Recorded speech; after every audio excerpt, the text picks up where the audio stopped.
Hey everybody, this is going to be the video for Friday 11/3. What we're looking at here is a chart of the Bank Nifty daily.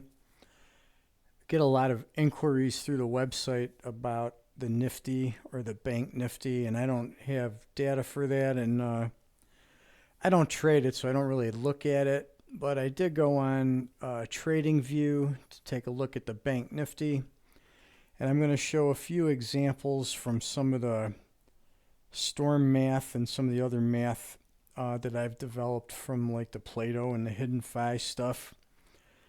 In this particular case, I'm going to show the hidden angle that comes off of this high, and what happens when you plot vertical lines at pivots and where that intersects the angle. Like I'm taking a pivot high right here where my cursor's at, and where it intersects that angle, you strike a horizontal line, and that becomes a future line in the sand support and resistance point, and many pivots will take place in that area.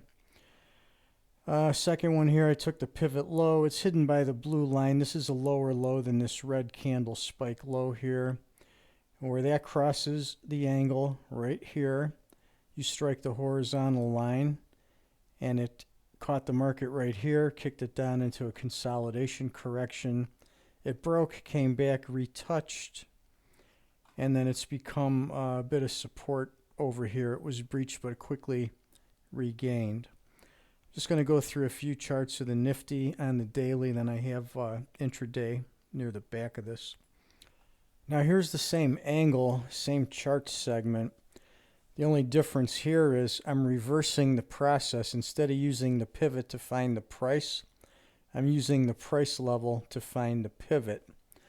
So once this high is in and this low is in and we can start to correct and see this angle, if I strike a horizontal line at the first low off the first swing down, when that line crosses the angle, it gives me a pivot in time, which was this pivot low right here. I struck another horizontal by this low, and where that crosses the angle gives me a pivot high here. That one was only one bar, but you will always get a pivot. You just don't know for sure how big that pivot is going to be.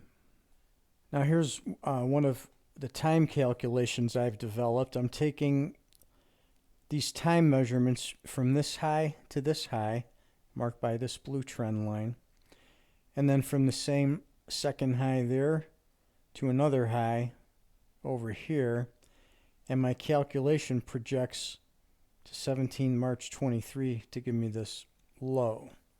So high to highs projects the low at the vertical line. Another technique, different technique. On this particular chart, I'm calling this project time method 2. The highs to highs project the low at the vertical line. Now this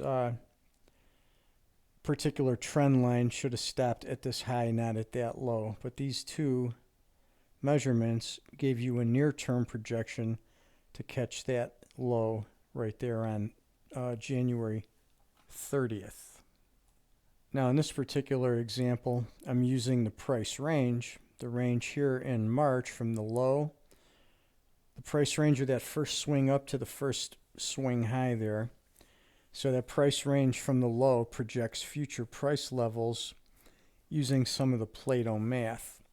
So you can see where I have the arrows were the important hits on the price level. We came to that level the first time we breached, but it became a retracement support level instantly, and it bolted out of there and went up to the next projected line, which gave you this top, giving you the first corrective move. Then it double tapped and gave you a further swing down.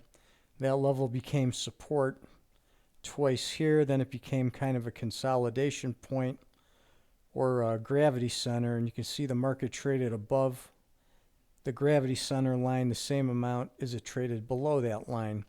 And that's often the case when you see the markets start to consolidate around these lines, you can actually use that to trade with, because you can just rectangle that in. The same amount you had to this high is going to be the same amount it's going to trade down to that low. And then it took off from there. Came back down, bounced around. You see the consolidation again. You see the gap through, the gap back up. You see the resistance here. Traded back down to the initial line, which is where it currently was, and bounced off of there. So these price levels are really important, and they're going to be strong well into the future. This is another one from Plato. This is what was labeled as stereometry, and this is from the Plato writings. So what I'm doing, I'm going to make 3 pivot projections based on the downswing from this high to this low, marked by the blue trend line. And I get 3 time projections. The first one gave me a low, the second one gave me a low, the third one gave me a low. So I happen to get 3 nice lows off of one projection that takes about 20 seconds to calculate and mark out on a chart. And you could do this at any particular portion of the chart and come up with these points. I'm using the past to show how these points worked out. So you can, go back and forth and prove this, on a chart 500 times, and you're going to be exact or within a day of these pivots. They're not always going to be low, low, low. You could get either a high or low. It won't give you polarity, but it will give you a pivot. So you work that in conjunction with the pattern of the market at the time. Now I'm moving to the intraday chart. I'm using the 5-minute chart because TradingView gives you a 135 look at the market. And what I'm doing here, I'm plotting price lines, much like I do on the ES on the videos, where I usually show you my price levels on the rainbow indicator, the Vedic rainbow chart, where we have the key timing windows, or I'll show these on the PH chart. In this particular case, I've taken that low and high and a swing up and down, and those lines are set and projected off of there. So once I can confirm that high was in somewhere in here in this area, usually I'm looking around 6, 7 in the morning to set these lines, and then I project forward so you can see how well these lines worked during the day, and they held the bulk of the market action. All the important pivot points were at those levels.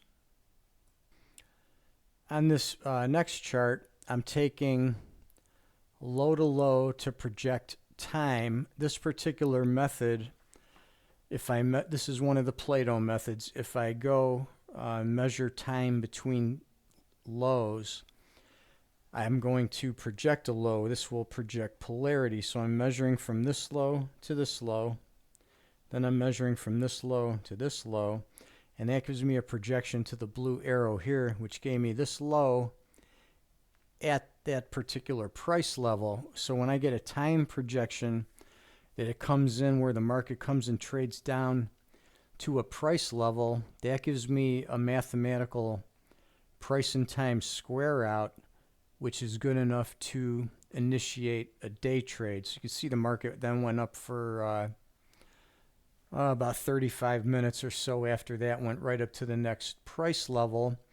And so what you do, you look at that price level and see if the market is going to appear to go through or reverse off of. So those become targets as well. And then if you trade through, on this day, the market happened to go into a long consolidation. But if the market breaks through, you can then use that level as a stop point to move your stop up behind the price action.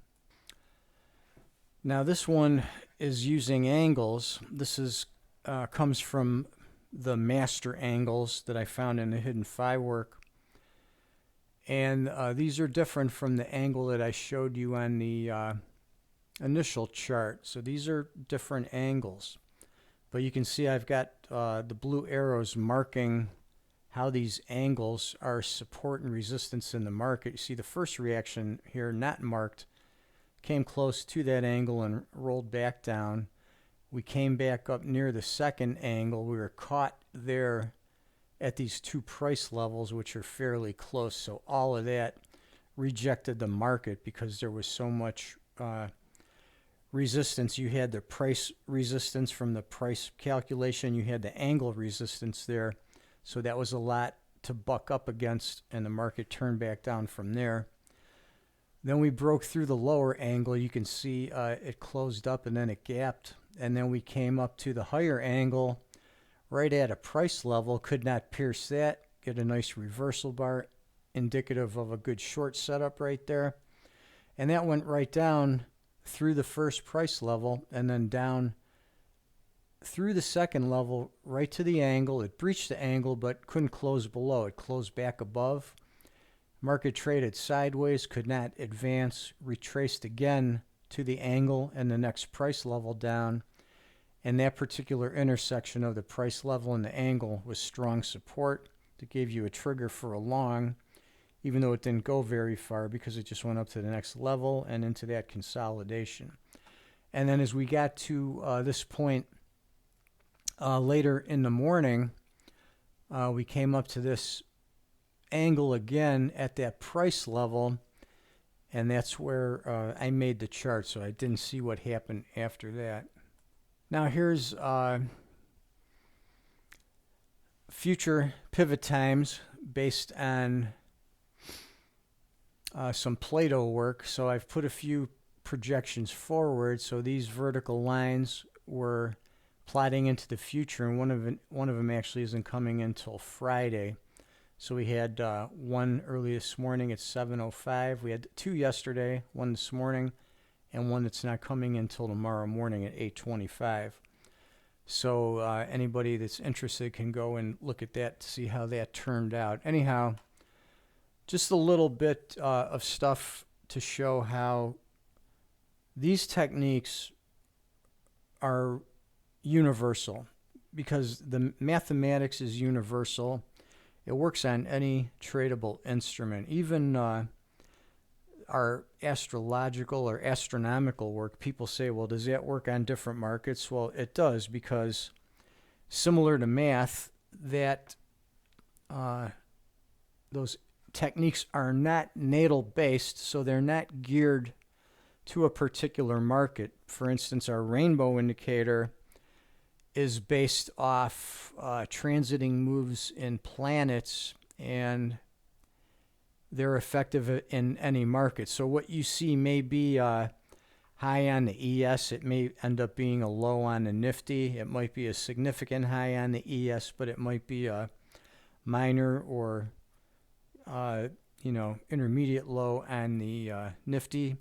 So you will get pivots, and the key that we're always looking for trading is, do you get pivots at price? So all your time counts, all your price levels, when they work together, when you get price and time together, you're going to get usually get a decent trade. If it doesn't go far, you may not get much of a move, like in this consolidation here on the Bank NIfty, but you're going to get a move, so it takes the heat off of you right away. So generally, the worst you're going to do is scratch out of your trade if it starts coming back to you.